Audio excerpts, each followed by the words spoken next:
Hello everyone, today we will discuss about the right atrium. So here you can see this one is the schematic diagram of the right atrium and this one is the human cadaver heart.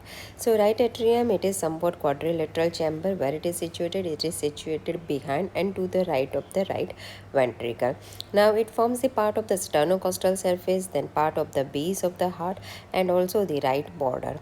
The extent of the right atrium, that is from the orifice of the superior vena cava behind the third right costal cartilage to the orifice of the inferior vena cava behind the sixth right costal cartilage. Other features are the auricle, which is a hollow conical muscular projection. Now tributaries of the right atrium. So the main tributaries, these are the superior vena cava, then inferior vena cava, coronary sinus, then the minute openings are there, which is known as the vena cordis minimi, or it is known as the Thebesian veins, and the anterior cardinal veins.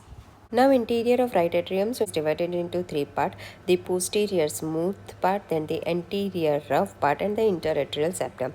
Now this posterior smooth part here you can see, so gives the openings of the different veins in the heart. So vena cava, which is placed in the upper and posterior wall of the right atrium, then opening of the inferior vena cava, and this opening of inferior vena cava, that is at the lower and posterior part.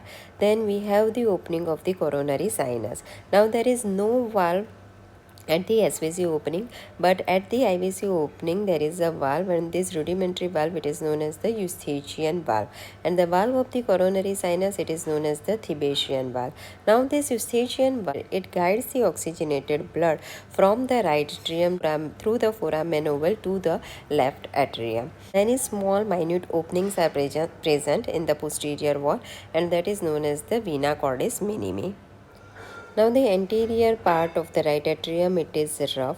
Here there is a smooth muscular ridge, and this smooth muscular ridge, it is known as the crista terminalis. Externally it corresponds with the sulcus terminalis.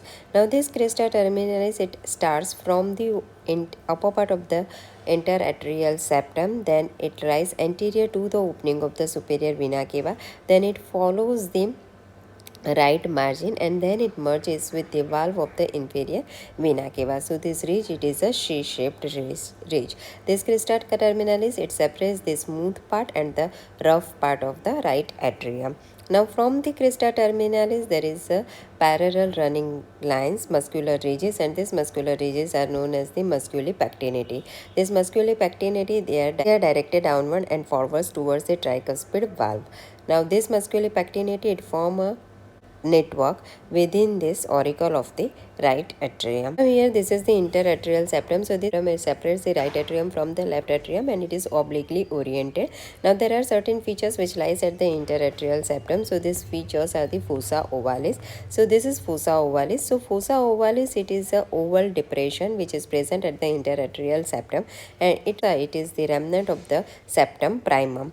Then the margin of this fossa ovalis, it is known as the limbus fossa ovalis, and this limbus fossa ovalis, it is the remnant of the secondary septum. So now in the lower part of this interatrial septum there is a triangle of Koch. This is a depressed area which is bounded in front by the base tricuspid valve, then behind by the opening of the coronary sinus, and on the right side there is a tendon of Todaro. So this tendon of Todaro, it is the subendocardial ridge which extends dorsally from the central fibrous body to the left horn of the inferior vena cava, and this triangle, it occupies the AV node. SA node, it is located just below the superior vena cava opening. Now another term, that is the torus aorticus. So this torus aorticus, it is located in the anterosuperior part of this interatrial septum, and it is formed by the bulging of the right posterior aortic sinus.